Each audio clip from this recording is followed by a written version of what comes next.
This is the number 1, number 2, number 3, number 4.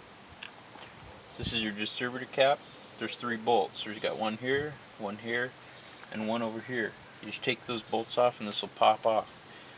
For your firing order on your distributor cap, usually there's like an A with a circle on it, and that'll identify your number 1 distributor pin. Also, your cables go from longest to shortest, 1 being the longest, 4 being the shortest. So before you take it off, it's the easiest way to find it. Trace it down to here, and again there should be a circle with an A on there. And the firing order goes 1, 3, 4, 2. It's because the engine doesn't fire 1, 2, 3, 4. It's just laid out that way.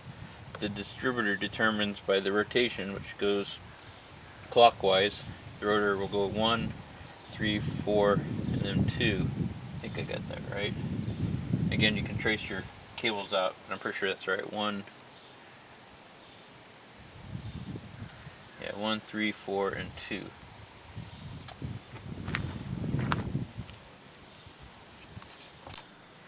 Okay, all I did was just pull the distributor wires off. They're male, and on this cap, these are female. In other words, there's no pin in there. And I'm just going to take this off real quick.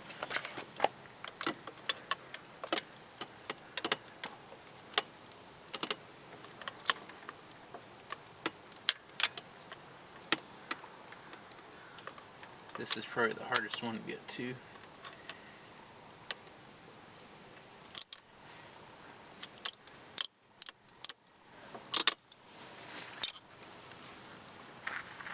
And then be careful not to drop your bolts down there. It's a real pain to get them out if you drop them in this part of the motor.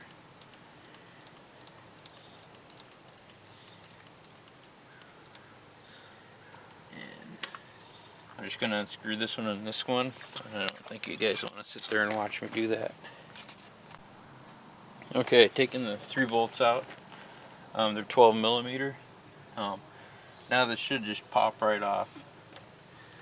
And just grab it and kind of wiggle it, pop it off. And let's see.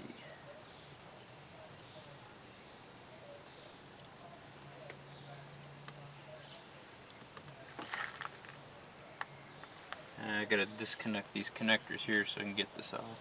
Or I could just unscrew this with a Phillips and the whole thing, all those connectors will come off. Also, you should plug that with a rag because your oil is going to spill out a little bit. Okay, I just plugged the hole so oil is not dripping out all over. And then you just have 2 connectors. You disconnect them here and here. Big thing is just don't force anything. Honda connectors are pretty nice. Usually you just push down on the lever and that lets you slip stuff apart. And then boom, you got your distributor out.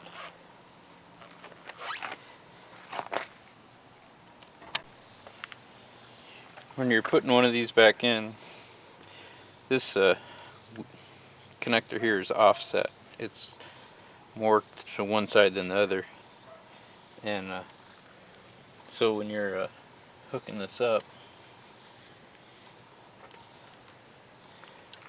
you want to make sure that this lines up with the cut inside there. And you'll know it should just slide right in. So if you can't slide it in, then you need to probably just rotate this around to line this up so you can slide it in.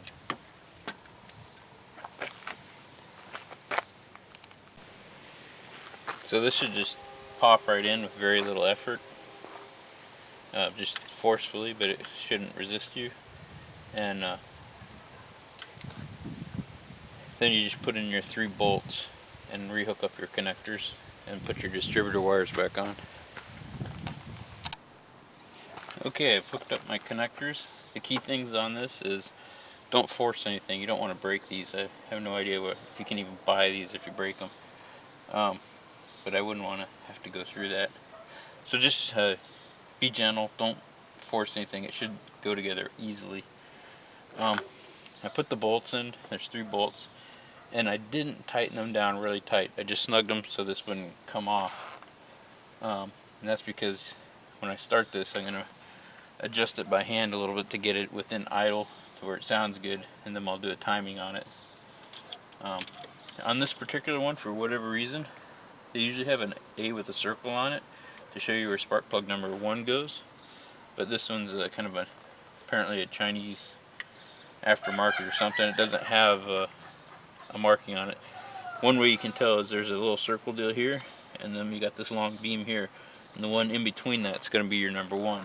So you take your number 1 spark plug wire, and it should just pop right in there, and then you go on, hook up your other ones, and again it should go, we'll have to check. I think it goes 1, 4, 3, 2. This one's 2, I believe. And there's 3. And I'm hooking up 4 here. I'm going to double check that. I got it written down inside. But it definitely doesn't go 1, 2, 3, 4, because the firing order of this is not 1, 2, 3, 4. It's staggered, and that's controlled by your rotor. Okay, I double checked my notes, and according to my notes it does go 1, 3, 4, and 2. Okay, I'm gonna fire it up and see if it works.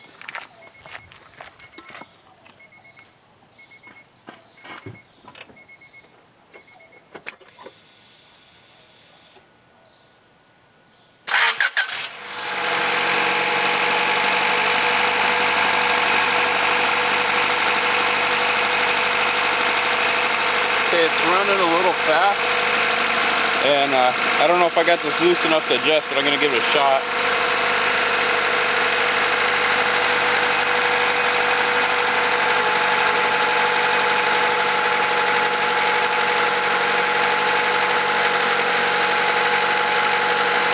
Nah, it's too tight. I got to loosen that up. It's running a little fast. Of course, then again, it might be a little cold too.